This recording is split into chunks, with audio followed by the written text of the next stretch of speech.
5 गलती के कारण जो है 5 गलती के कारण इसका साम्राज्य कितने भागों में टूट गया? 29 प्रांतों में टूट गया, है ना। वो 5 गलती क्या क्या था जो कि इसका साम्राज्य 29 भागों में टूट गया, 29 प्रांतों में टूट गया। सबसे पहले ही बात कीजिएगा कि एक ईरान में है एक जगह, ईरान समझते हैं ना, ईरान में क्या किया ये कि अटैक करना चाहा। क्या किया चाह? अटैक, आक्रमण करना चाहा। और आक्रमण करने के लिए इन्होंने 3 लाख की सेना बनाई थी। कितना लाख की सेना? 3 लाख की सेना बनाई। कितना लाख का सेना बनाया? 3 लाख। और 3 लाख की सेना को जो अग्रिम वेतन दिया था, अग्रिम समझते हैं क्या? एडवांस पहले वेतन दिया था। क्या? एडवांस वेतन दिया था। एडवांस वेतन देने के साथ क्या, एडवांस वेतन देने में पैसा खर्च होता है ना। और जब युद्ध करने का बारी आया, है ना, खुरासान जगह था, क्या नाम था उसका? खुरासान। जब युद्ध करने के बारी आया, आप जब सेना का गठन किए हैं तो युद्ध न कीजिएगा, उसको एडवांस वेतन दिए। जब युद्ध करने का समय आती जाके दोस्ती कर लेता है। तो तुम सेना का गठन काहे किए हो भाई? बताइए कितना उसका जब युद्ध करने का बारी आया तो क्या करता है ये? दोस्ती कर लेता है। जिसका एक तो गलती इसका ये है। दूसरा क्या था, इन्होंने एक सांकेतिक मुद्रा चलाया था 1300, है ना। ये जो है 1329 या 30 में क्या चलाया था? एक सांकेतिक मुद्रा, जिसको कहते हैं टोकन मुद्रा, है ना। और टोकन मुद्रा जो है सांकेतिक मुद्रा के रूप में ये तांबा का प्रयोग किया था। किसका प्रयोग किया था? तांबा का। सांकेतिक मुद्रा के रूप में जो है, यह सांकेतिक मुद्रा के रूप में, सांकेतिक मुद्रा के रूप में किसका प्रयोग किया था? तांबा का। सांकेतिक मुद्रा को क्या बोलते हैं? टोकन मुद्रा। क्या बोलते हैं? टोकन मुद्रा। तांबा का प्रयोग किया। और इसका जो वैल्यू था, सोना चांदी का जो मुद्रा होता था, सोना चांदी, स्वर्ण और चांदी के जो गोल्ड और सिल्वर के जो करेंसी होते थे, जो मुद्रा होते थे, उसके वैल्यू के बराबर इसका दाम दिया था। कि जितना दाम सोना चांदी का होगा, सोना चांदी के मुद्रा का, उतने दाम किसका होगा? तांबा का मुद्रा होगा। सोचिए पहली बात। अब यहाँ से सुनार दिमाग लगाने लगा। सुनार समझता है ना? सुनार क्या किया, जो है जाली मुद्रा छापना चालू कर दिया। क्या कर दिया?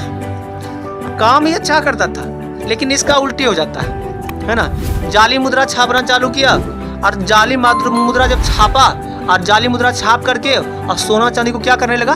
कब्जा करने लगा सुनार, है ना। आज जब मार्केट में क्या हुआ, जब जाली मुद्रा छपेगा तो मार्केट में मुद्रा क्या होगा? ज्यादा। आज जब मुद्रा ज्यादा आएगा तो मुद्रा का वैल्यू क्या हो जाएगा? कम हो जाएगा। मुद्रा का दाम गिर गया, है ना। मुद्रा का दाम क्या गिर गया। और सोना चांदी सब क्या किया? सब सुनार जो था क्या किया? जमा कर लिया। इसको भयंकर लॉस लगा, है ना। बेचारा को जो है ना बहुत तकलीफ हुआ, है ना। और लास्ट में जाके भी इसकी योजना क्या होगी? वो सफल होगी, है ना। इसका तीसरा था कारण था, ये था कि तीसरा कारण, इसका एक और कारण था क्या, कि यह जो है कि राजधानी, याद कीजिएगा, इसकी राजधानी पहले कहाँ? दिल्ली थी, है। और दिल्ली से राजधानी, तीसरा कारण दिल्ली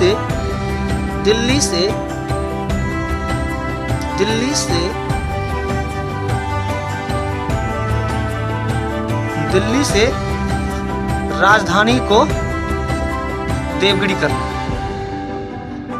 कहाँ करना? देवगिरी। यह राजधानी कहाँ ले गया? क्यों लिया? आखिर कारण क्या था देवगिरी, दिल्ली से देवगिरी ले जाने का? इसका सबसे बड़ा एक मुख्य कारण माना जाता है इतिहासकारों का, कि यह जो है ना चाहता था कि उत्तर पश्चिमी जो मंगोल आक्रमण होते थे, है ना, उत्तर पश्चिमी जो मंगोल आक्रमण होते थे, क्योंकि उत्तरी पर इसका, उत्तर साम्राज्य पर, उत्तर भारत पे पकड़ इसका क्या था? ज्यादा था। किसका? मोहम्मद बिन तुगलक की बात हम करते हैं। उत्तरी भारत में इसका पकड़ क्या था? ज्यादा था। ये तो पहला चाहता था कि हमारा पकड़ क्या हो? दक्षिणी भारत में।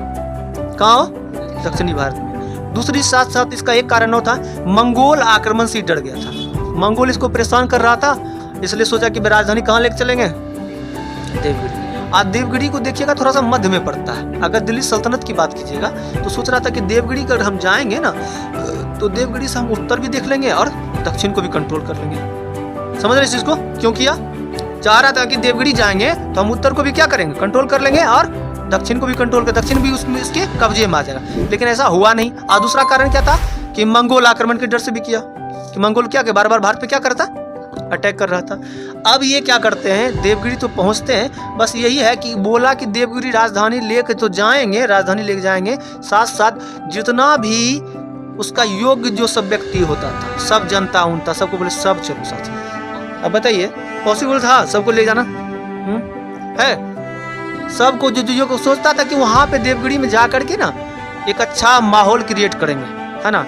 यहीं से मुस्लिमों का एंट्री जो होता है दक्षिण भारत में होता है, यही देवगिरी से। जब देवगिरी पहुंचते हैं तो मुस्लिम जो अभी देखते हैं ना हैदराबाद सब में, है ना, ओबीसी सब कहाँ के, हैदराबाद के, है ना, वहीं से मुस्लिम का पहली बार दक्षिण भारत में कौन करता है, मुस्लिम लोग क्या करता है, एंट्री मारता है। दूसरी बात, लेकिन ये जो है देवगिरी ले गया, लेकिन जब देखा कि उत्तर भारत पे पकड़ इसका क्या हो रहा है, कमजोर हो रहा है, अब या तब छटपटाने लगा। ये तो सोचा था कि दोनों तरफ कंट्रोल कर लेंगे, लेकिन ऐसा हुआ नहीं।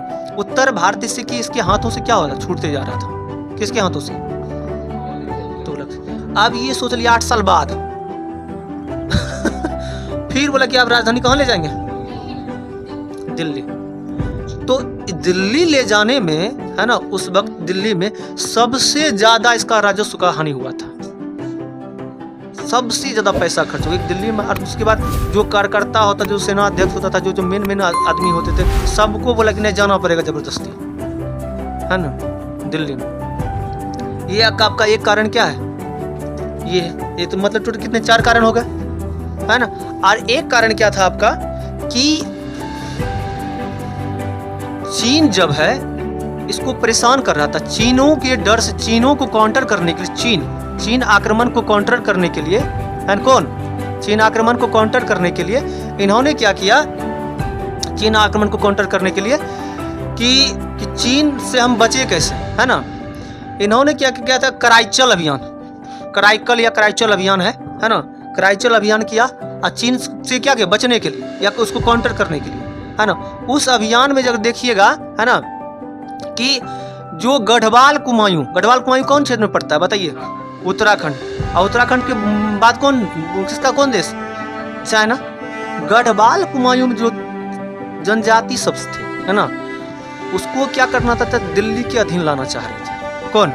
महाशय मोहम्मद बिन तुगलक की बात कर रहे हैं कि क्या करे, दिल्ली की जो जनजातियाँ होती थी, छोटी छोटी गढ़वाल कुमायूं में रहते थे, उसको कंट्रोल करके दिल्ली को, मतलब दिल्ली के अधीन लाना चाहते। लेकिन जनजाति लोग बड़ा तरह टाइप का होता है ना, स्वाभिमानी होता है ना। उन्होंने बोला कि हम तुम्हारा शिकार उकार नहीं करेंगे, सबसे पहली बात ये।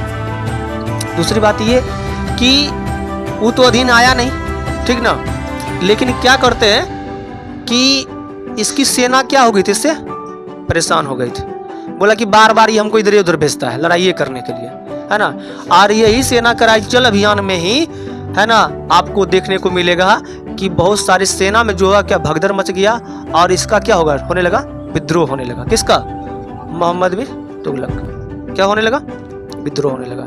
और यही विद्रोह का परिणाम है कि आपको परिणाम देखने को क्या मिलेगा, हरिहर और बुक्का, नाम सुने हैं, हरिहर और बुक्का की बात कर रहे हैं। तो हरिहर और बुक्का जो है दक्षिण भारत में जिसको कहते हैं हरिहर और बुक्का, वो क्या करते हैं, विजयनगर साम्राज्य की 1336 ईस्वी में, कितना में, 1336 ईस्वी में, 1336 ईस्वी में जो है हरिहर बुक्का दिल्ली सल्तनत से अलग होकर टूटकर संगम का क्या करता है, नींव। 1336 ईस्वी में, है ना, हरिहर और बुक्का, कौन, हरिहर और बुक्का, हरिहर और बुक्का दिल्ली से टूटकर, किससे, दिल्ली से टूटकर एक नया वंश, क्या, एक नया वंश, संगम वंश की स्थापना करता है। यही सब अभियान से परेशान हो गया था कि बार बार ये अभियान, सैनिक विद्रोह होने लगा था।